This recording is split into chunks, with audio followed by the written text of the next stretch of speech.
YM সারা টিভিতে আপনাদের সকলকে স্বাগতম। চলো দেখা যাক পাস্তা কীভাবে তৈরি করে।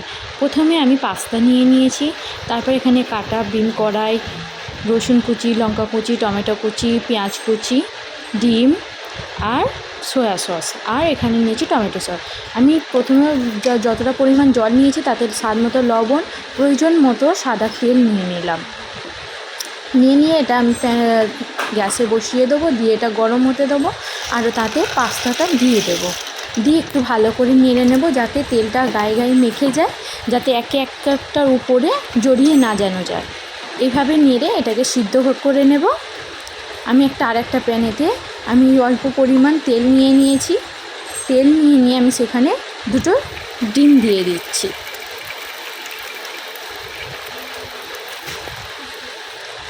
দুটো ডিম দেওয়া হয়ে গেছে, তাইতে পরিমাণ মতো দিয়ে নেব লবণ, পরিমাণ মতো দিয়ে নেব জিরা গুঁড়ো, যাতে এর স্টানে গন্ধটা না বেরোয়। এভাবে আমি ভালো করে নেড়ে ভেজে নেবো। এখানে পাস্তাটা আমার রেডি হয়ে গেছে। আমি ঢেলে নিয়ে পানিটা ঝরাতে দিয়ে দিয়েছি। দেখো আমার পাস্তাটা কত সুন্দর নরম ও ফুলে ফেঁপে উঠেছে, আর এক একটার সাথে জড়িয়ে নিই।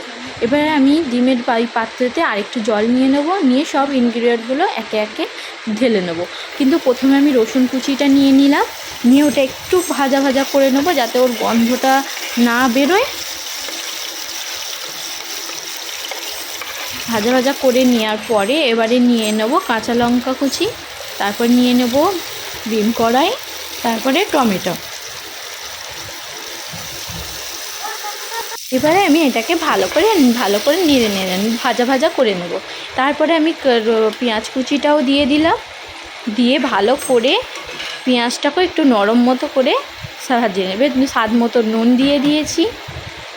দিয়েছি হালকা পরিমাণ একটু গুঁড়ো লঙ্কা, যাতে একটু ঝাল ভাব হয়।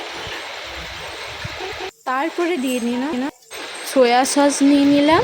এবার দিয়ে দিলাম টমেটো কেচাপ পরিমাণ মতো। তোমরা পারলে পাস্তার সসও মেশাতে পারো, ওটাতে আরও ভালো লাগে, কিন্তু আমি ঘরোয়া তরিকাতে আমি দেখাচ্ছি, তাই এগুলো দিয়েই আমি ভালো করে মেখে নেব।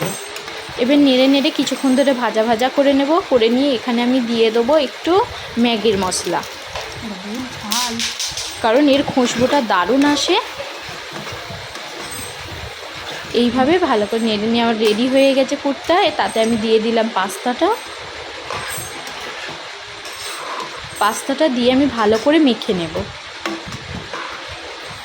তাতে দিয়ে দিলাম ডিমের কুচিটা, দিয়ে ভালো করে 2 মিনিট মতো নেড়ে পাস্তাটা রেডি করে নেব। আমার পাস্তা দেখো রেডি হয়ে গেছে, কত সুন্দর একদম। আমার ফাইনাল লুকটা দেখে নাও, কত সুন্দর পাস্তাটা হয়েছে।